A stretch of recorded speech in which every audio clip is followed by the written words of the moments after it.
Hello everyone, welcome back to Mom's Cherished Home. Today we are going to make a really simple and easy but tastes like homemade, kind of semi-homemade, an apple raspberry pie. I've been craving pie, I love pie, and it's not really good for you. I mean, besides the crust, if you use the right fillings and not too much sugar, it's not too bad. But today we're doing a really easy recipe, easy way to make this.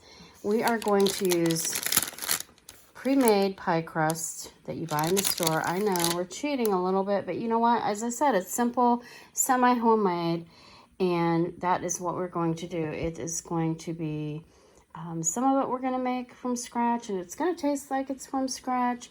And we're going to use fresh raspberries, and we are going to use this Lucky Leaf premium apple pie filling, and we're going to add a couple apples to that to make it taste more homemade. So we'll come right back and I'm going to show you how to get started. The first thing we're going to do is we're going to put the raspberries in a pan with a little tiny bit of sugar. I'm only going to put like a teaspoon of sugar, and we're also going to add just a squeeze of lemon in that, and then we'll be right back. So what you're going to do is you are going to make sure that your store-bought pie crusts are at room temperature. You do not want these to be super cold because they will be hard to deal with. And then we're going to go ahead and open this can of apples. We're going to go ahead and put it in this bowl. And I'm going to show you a few tricks that we're going to do to make it taste like homemade. We're going to go ahead and wash these raspberries. We're going to put them in a pot. As I mentioned previously, we're going to cook these down. And we're going to put just a smidge of sugar and a little bit of lemon juice and just a smidge of lemon rind. So we'll be right back once I get that mixed. Pie filling that came from a can. And what we're going to do to make this like semi-homemade is I've got a couple beat up apples. As you can see, they're pretty beat up. Have these in my fridge. 3 of them are Granny Smith and 1 is like a Jazz apple. So what we're going to do, I'm going to peel these and cut these up kind of small, like not normal, not this large, just a little smaller so they have time to cook down. And then I'll be back and show you what else we're going to do. I have my apple, chopped up the apples that I showed you. And I'm going to sprinkle a little bit of lemon juice on there so they don't get brown. And we're going to put them in a pan. We're also going to use our plain and just put a little bit of lemon zest in the raspberries, as I mentioned earlier. And I'm going to show you what we're going to do. We're going to cook the apples down just for a couple minutes so they get a little soft like the pie filling. But this is going to be a pretty monster-sized pie because that's a lot of apples. But it doesn't look like a lot, but it's actually a lot. There were 3 Granny Smith and 1 little Jazz apple, and we're gonna get ready to cook up our raspberry mixture. And I'm gonna go ahead and cook these apples down, this little bit of apple. Once you mix all this together, it's gonna taste like an amazing homemade pie, and you have spent less time. I mean, it does take a little time to cut these apples, but other than that, you're not spending as much time as you would on a homemade apple pie with homemade crust. I mean, obviously those are really good, but I think this one's going to turn out just delicious. So as a homemade, it's semi-homemade, but it's going to taste just as delicious if you slaved all day in the kitchen. And everybody knows I'm a pie lover. I'm going to bring you a lot of pie recipes because I do love pie, and sometimes I go buy pie because it's a lot of work to make a homemade pie, but they are so delicious, and they're not as fattening as a normal dessert like a cake or cheesecake or something like that. But again, you can make, can be fattening if you make the right pie, like a lemon cheesecake pie or something like that. But if you do a fruit pie, they're generally a little bit lower in calories. Hey guys, I've got the apples in the pan. I put 2 teaspoons of butter, 2 little slices of butter. And we've got that in the pan. I've added 1 teaspoon of flour to give it some thickness. And then I'm going to add this apple pie spices. It has all these spices that you need for an apple pie. And we're just going to eyeball it and sprinkle some in until it looks good. It's going to have cinnamon, nutmeg, allspice. Let's see, just to tell you what's all in it. It has, well, there is no... Oh, doesn't tell you what's in it. Oh, yes, here it is. Cinnamon, nutmeg, and allspice. Okay, so I was right in that. So we're going to put quite a bit. I would guess maybe a teaspoon, maybe 2 teaspoons. You just kind of eyeball it. We're going to let these cook down. I'm going to watch these. We don't want to get them too cooked, but we want to get them nice and... We want to get them a little tender. And that butter and that flour is just going to add something really to the flavor. Okay. In the meantime, I'm going to go ahead and let these cook for a couple minutes. And I've got it on medium-high. And then I'm going to go wash my raspberries. I'm going to put them right in with the apples. Okay, we're going to go ahead and add that pint of washed raspberries right into the apple mixture that we're cooking down. Oh, that looks good already. I love the color. So pretty. And this is going to be delicious. You know, it's only going to take a couple minutes for these raspberries to cook up. We'll go ahead and add our lemon juice. You just want to squeeze. And I've got a little bit of lemon rind in there that I put in with the plain. Just a little bit. You don't need too much. So you'll see the raspberries start to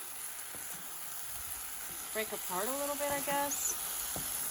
They will start to, I want to say melt, but I don't think that's the exact thing. So we're going to go ahead and take this off now.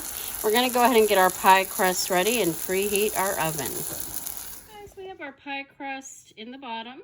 We're doing a 2-crust pie, and that calls for 425 degrees. We're going ahead and using this fork to just gently make some indentations in the bottom of the crust so it doesn't bubble up. See that?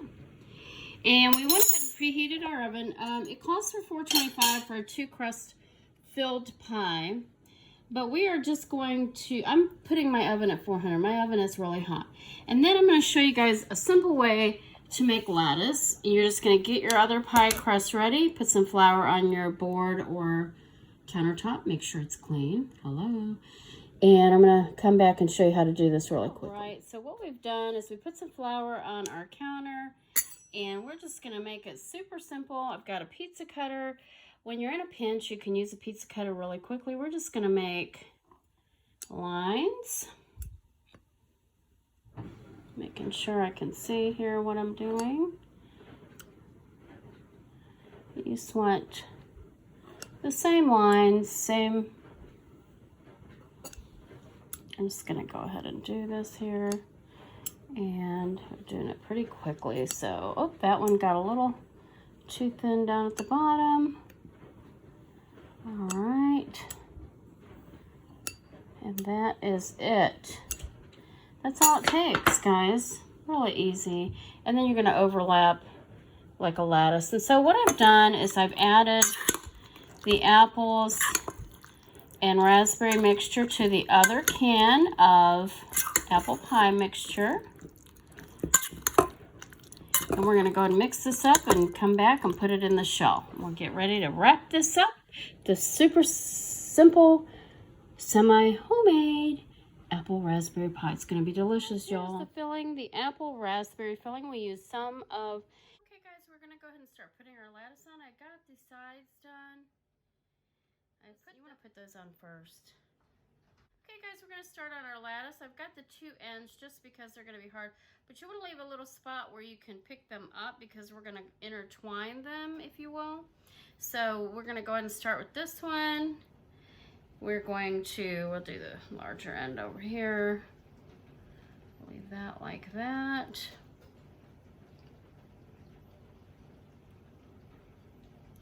There's another one.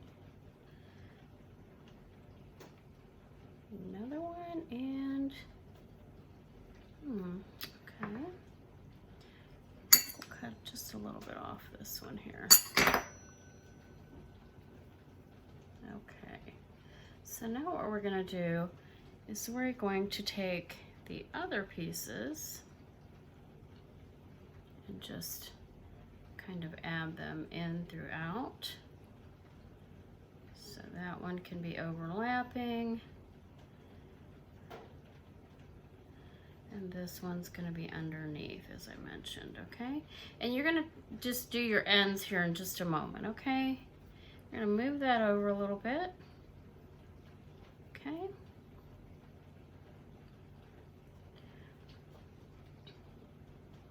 So this one we're going to put on top, and we're going to overlap, go under this. It's a little bit kind of silly to do at first, It seems almost complicated, but it's really, really not. And do this. Okay, and you just want it, you know, it's not perfect. It's a semi-homemade pie. However, nobody's gonna know. They're gonna think you baked this from scratch, and it's gonna taste like you baked it from scratch too. There went my oven. So now we're gonna put this piece underneath. That one on top. This one underneath. You get the idea, right? That one. Okay. Oh, it looks pretty already, guys. Look at that. All right, we have one more lattice. And so we're gonna put that one, oh, that one's underneath. So we're gonna go ahead and put that one on top. Whoops. You wanna press that just a little bit. So since it's the last one, we're gonna go ahead and press that on the side. Oh, you just keep wanting to, okay, do that. All right, and that one goes under, over, under, just like that. And I've got a little piece of pie crust left. I'm actually just gonna do the best I can and pinch the edges with your fingertips, just like this. We'll come back and make it look a little prettier here in a second. I love that you can do so many different things now with pre-made ingredients like pie crust, and there's dough and phyllo dough, homemade phyllo dough. There's even croissants that you can buy now frozen to make. Amazing cookies, all kinds of things that help you out. And you know, back in the day when our moms were in the kitchen, my mom and her mom, everything was made from scratch. They didn't have all these awesome options that we do today. And I'm really grateful that we do. And some things are not as good, you know, like sometimes to me cookies just aren't good if they're slice and bake. But some people may disagree with me on that, and that's okay, you know, once you're used to them. But I know homemade is always best. This is actually going to taste like it's homemade, guys. It's really going to taste like you made it from scratch. And we use several shortcuts. We use that apple pie filling in the can. We did cut some apples and raspberries, but hey, every little bit helps. And this is gonna look and taste like I worked and made it from scratch. So there we go. We've got our lattice. Isn't that beautiful, y'all? Isn't that beautiful? I'm telling you, I love pie. I love some of the creative things you can do with it. And this is just not that fancy, just something fun. But what we're gonna do next is I've melted 2 tablespoons of butter. I'm gonna go and just put that on the top of the pie. Let me go ahead and just fix that, the little edges just a little bit better.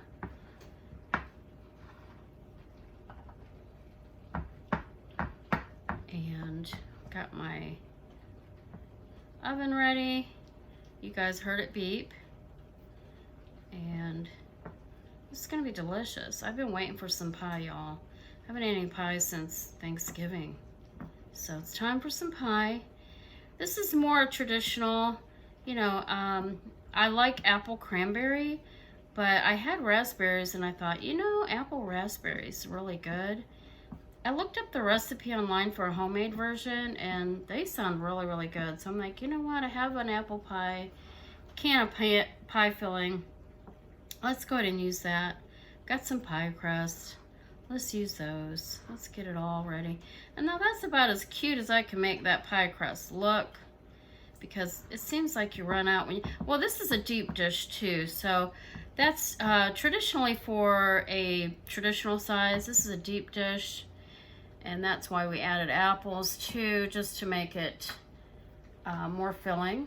Now we're gonna go ahead and brush the dough lightly with this melted butter, and I'm gonna sprinkle just a little bit of sugar on there. You can use turbinado sugar, coconut sugar, whatever floats your boat. Today we're gonna use good old-fashioned cheap sugar that I bought. Nothing fancy about it. but it's gonna turn out beautiful. And again, this is a showstopper too.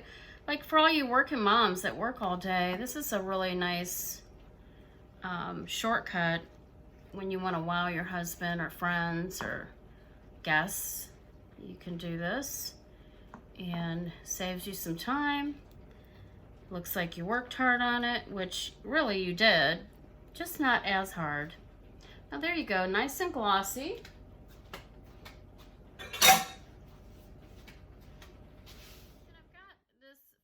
Sugar, but we're not adding that much. We're just going to lightly sprinkle some of this on. Ooh, too much. All right, I'm going to use my hands, guys, because I don't want a lot of sugar on this. Just a light sprinkle, okay? That's all you need, all you need. So there it is. This is before our beautiful semi-homemade apple raspberry pie. I think it looks great, and we're going to go ahead and put it in the oven. The oven says from 45 minutes to 50 minutes, depending on the heat of your oven. I have them set up for 400. The recipe, or I should say the pie crust recipe, says 425 for an hour. So we're just going to kind of eyeball it after 45 minutes and see where it's at. And I'll come back with the finished product once we're done. Oh yeah, look at this pie, guys. Woo, it looks so good. Now I had mine in the oven for approximately 50 minutes. We're gonna let this cool for about 30 minutes before we cut into it. But doesn't that look beautiful? And you know, semi-homemade, but it looks homemade. It looks amazing. I really do appreciate y'all standing by or stopping by to watch this video today. If you enjoyed this video, give us a thumbs up. If you haven't done, hit that subscribe button yet, hit that subscribe button. Hit the bell if you'd like to be notified of our future videos. We do appreciate you watching, and I hope you enjoyed this recipe, this semi-homemade apple raspberry pie. It looks scrumptious. I can't wait to dig in. Thanks for stopping by. Until next time, signing off from Mom's Cheers to Home.